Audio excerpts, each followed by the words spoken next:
So in our last episode, you found out how David Meadows at an early age went into the military, became a Navy SEAL with a lot of trials. Now you're going to find how he transitions from the military to full-time acting. You're going to find also, with that determination you saw in episode 1, how quickly he rose in the ranks. Within 2 years, he was in an Oscar-nominated film, Emmy-winning series. Watch this for a masterclass on acting. Can't wait to talk to you after.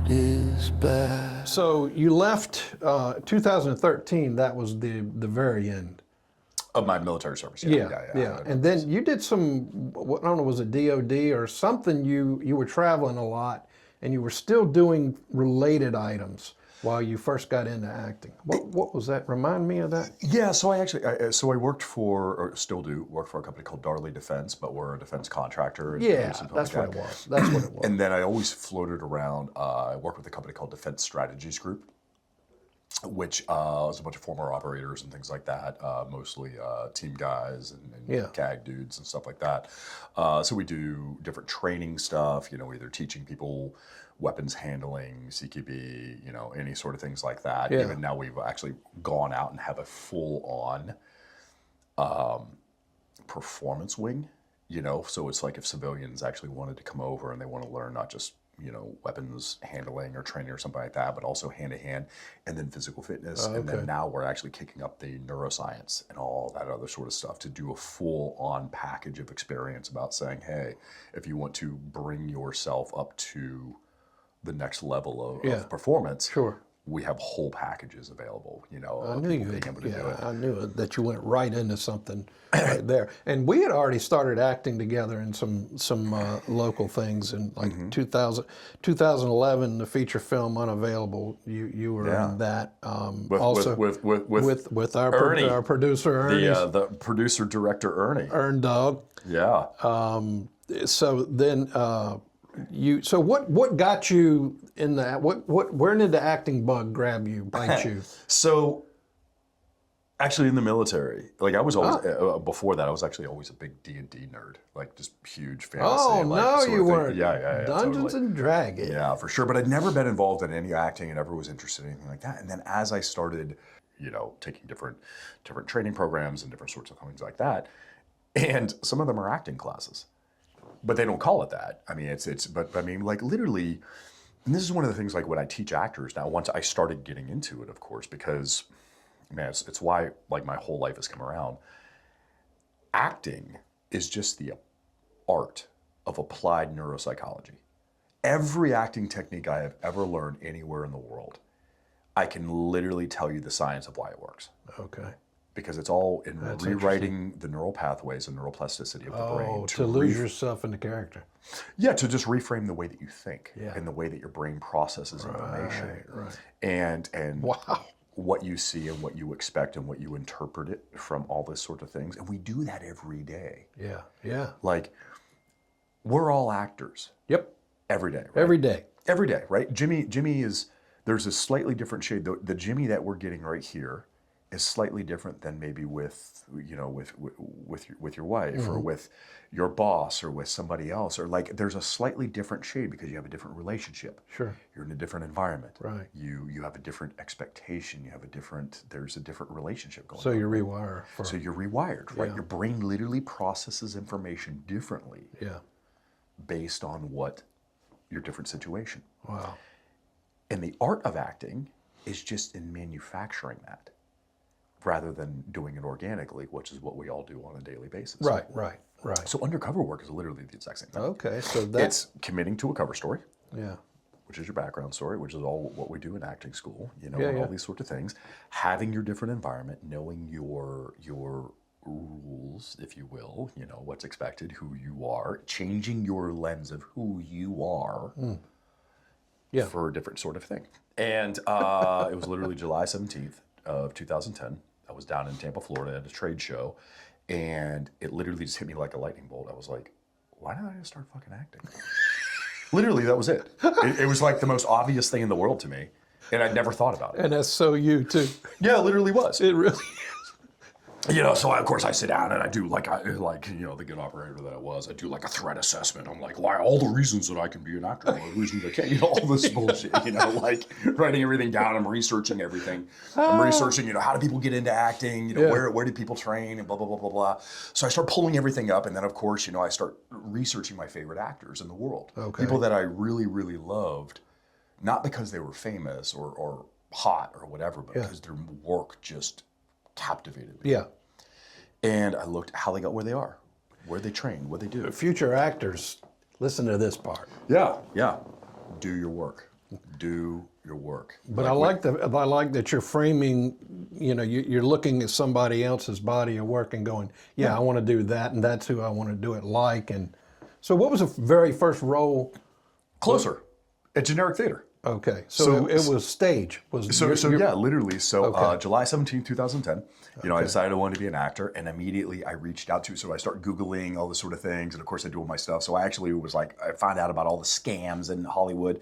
So the first thing I did was I called all of the theater programs, like ODU, TCC, Regent, all these places. Yeah. Asked their theater program, and I was like, hey, who should you train with out in town if you're not there? And everybody came back, Keith Flippin. Our mutual friend Keith, who ran the Actors Place in Virginia Beach. Yep. Every single place. Look Keith Flippin up too. Look at that IMDb list. 100%. The Wire. Oh my gosh, it goes on. And Ozark. Everything. Everything. He's a true working actor that not only has a wonderful body of work and a professionalism, but he has a wonderful, incredible understanding of the craft and of the. He's a truly understands both the business and the craft. I've seen you credit him so many times. It's true, dude. Yeah. It's true. It's 100% true. I've had so many people, and again, when I'll have people where I coach them now in LA and they come to me as actors and everything. And I literally look at him and I go, fuck, you got screwed. And the reason that they did is because they didn't know what they didn't know. And they got some poison pill charlatan early on. They didn't get a Keith Flippin. They did not get a Keith Flippin. Yeah. They did not get a Keith Flippin. They got some fraud that lied to them, basically, and sold them a bill of goods. Yeah, let me get your money. And Exactly. And, probably one of those who had not walked the walk. Exactly. None of them have actually ever done anything. Yeah. It's a bunch of horseshit. And I've literally have had people. It was so funny, dude. I've had people that have came to me and they've looked for coaching, and we would start running a scene. And I remember I was working with this one woman, and she's running the scene, and she starts making these choices without getting too off into the weeds. She starts making this choice, and it's just weird. And I go, I was going to ask you about that. Why are you doing that? And she goes, it's drama, David. You're supposed to talk like that. And I'm like, who told you that? like somebody lied to you. That's not true at all. And she's like, well, blah blah blah. And I'm like, so you paid money to somebody to lie to you. Yes. How many times have you ever been on a set and a director will say, quit acting? Yeah. Because that's what she was telling, that's what you have to do. That's exactly, No, you don't act. Yeah. You become. Dude, Come on. So and when I realized, because that was never my experience, I had Keith. My other teacher, Julie Fischel out of Juilliard. Jade McCarty out of Yale, and now James Eckhouse also out of Juilliard. All these people, those were my guys that I learned from, and to see these people, and to see the difference when people would just get these parasites that would just screw them over for their own gain, and I was like, God, I feel bad for you. So when did you? So that very first play, did you all of a sudden feel comfortable? This is what I want to do. It was literally, dude. It was like lightning. It was like divine intervention. I thought that's what you told me before. It was, man. I mean, it was literally like I went out. I saw the. I met with Keith immediately right after that. I also talked to Sylvia Hudson. And so I went and I met with Keith, and Keith was like, well, you start in the next class, but it doesn't start for like a month and a half. So here's what you should do: just go audition for stuff. You're just gonna see. You're gonna learn a lot just by auditioning. So go do the work. Yeah, just go go look up. So of course I started looking up auditions in the area, and the first one I saw was for Generic Theater. They were doing Closer by Patrick Marber.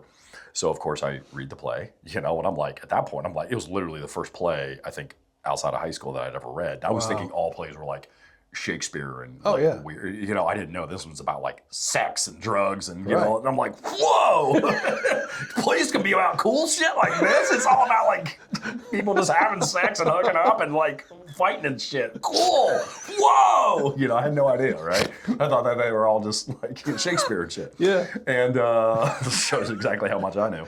And so of course, you know, I read it and then I do my little interpretation like the best that I could, and I go out there and I audition. And I remember Brendan, the director. I'm trying to remember his last name. Brendan, do you remember? Brendan. Gonna kill me. Anyway, he directed a lot for Generic and everything like that. So he I know it. Oh no, I know. Yeah, I can't get it either.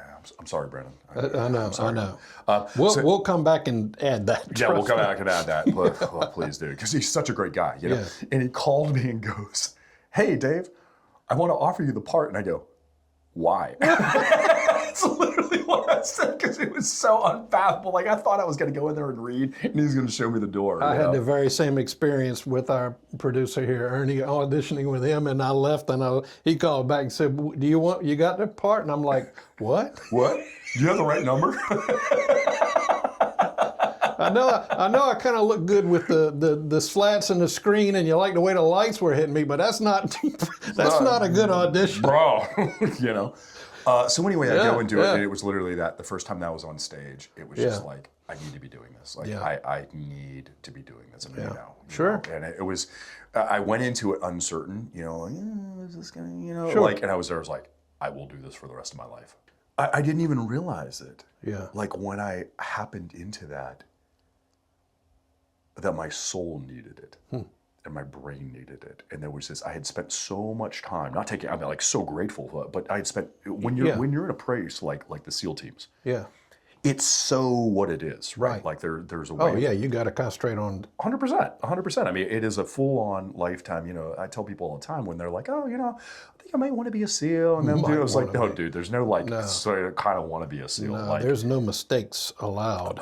right, and it's a full-time.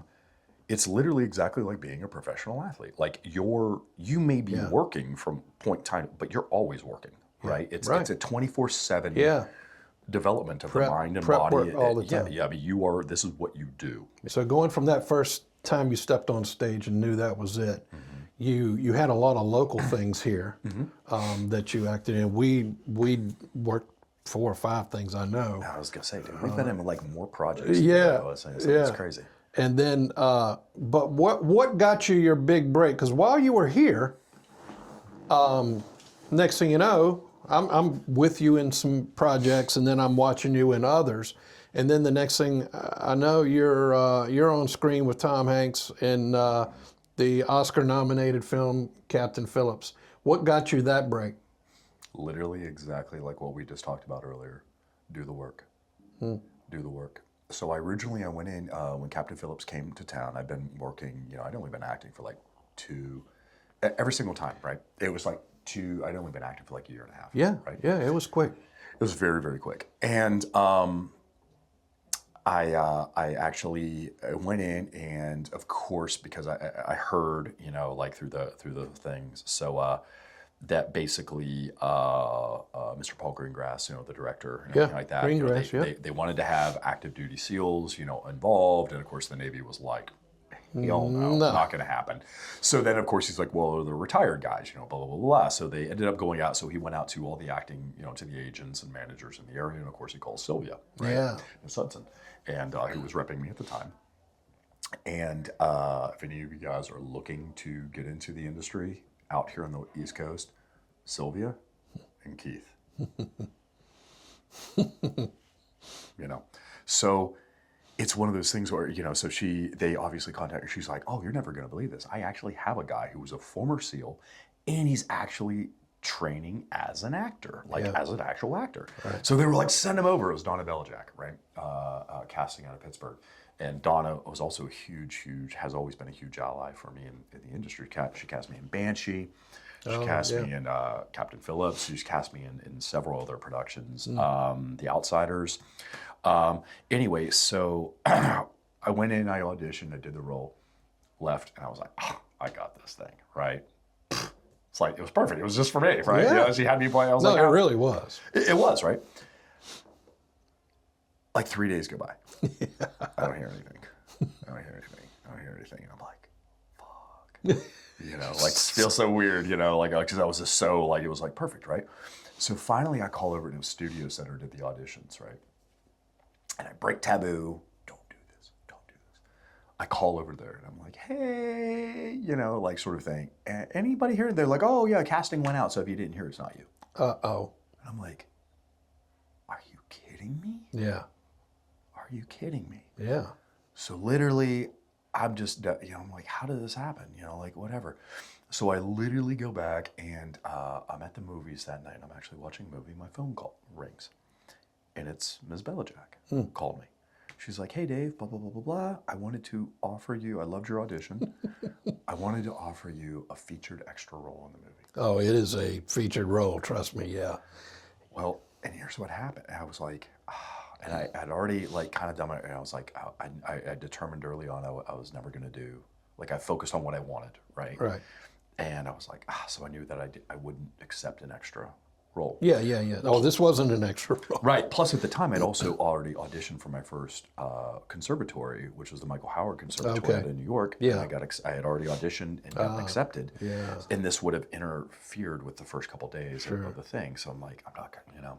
So I sit there and I'm like, you know, Ms. Belichick, I'm very, thank you for thinking of me and all that. You know, I'm going to politely, respectfully decline on that, you know, blah, blah, blah. And she's like, no, I totally understand. The next day comes around. I think it was like next afternoon. Miss Hudson, Sylvia, calls me. My agent at the time. She goes, darling. She's Irish. And she's like, so she calls me and she's like, you're not going to believe this. They're booking you. And I went, yeah. So yeah, I talked to Donna last night. It's an extra role. I turned it down. She goes, no.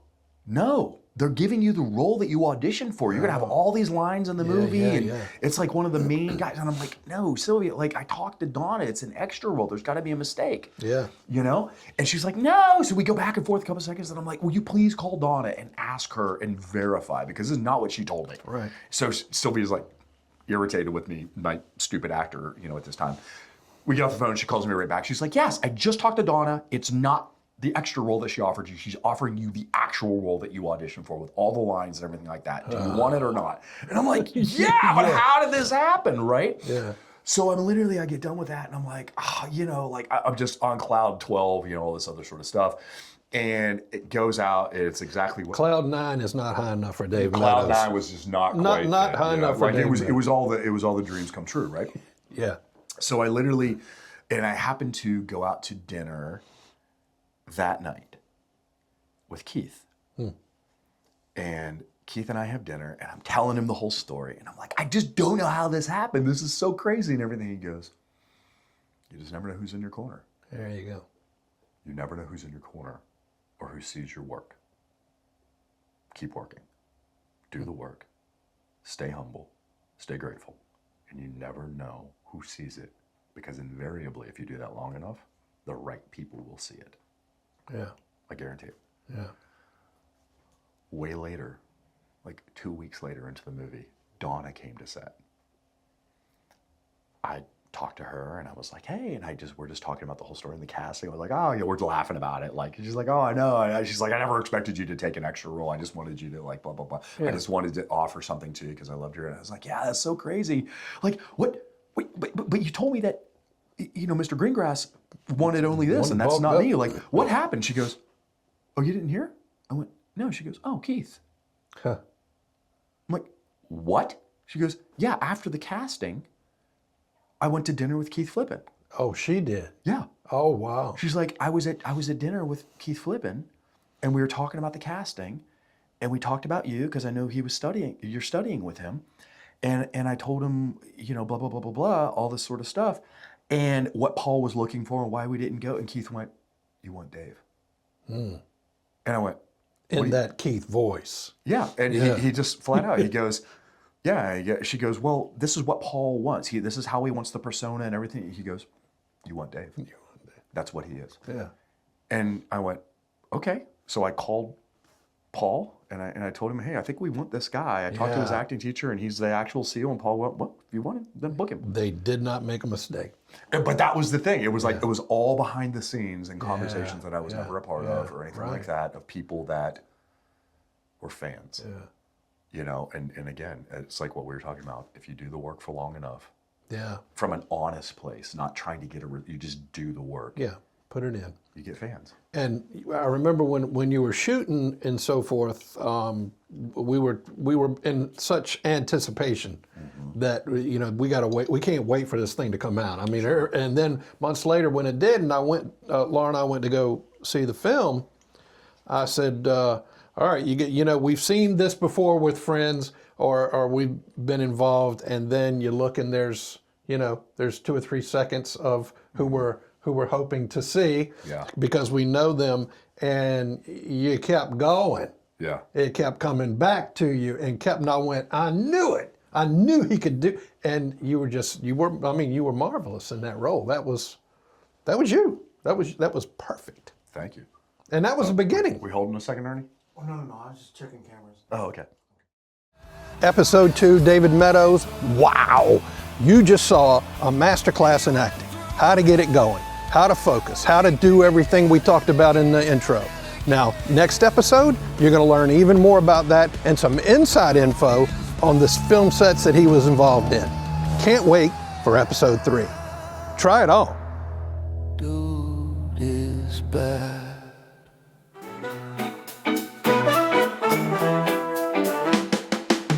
Live every day with wonder. Live every day with love. Open your eyes and take in all life has to offer. Try it all, try it all, try it all, try it all. Remember the things that you said you would do. Remember the things you wanted. Open your eyes and take in all life has to offer. Try it all, try it all, try it all, try it all.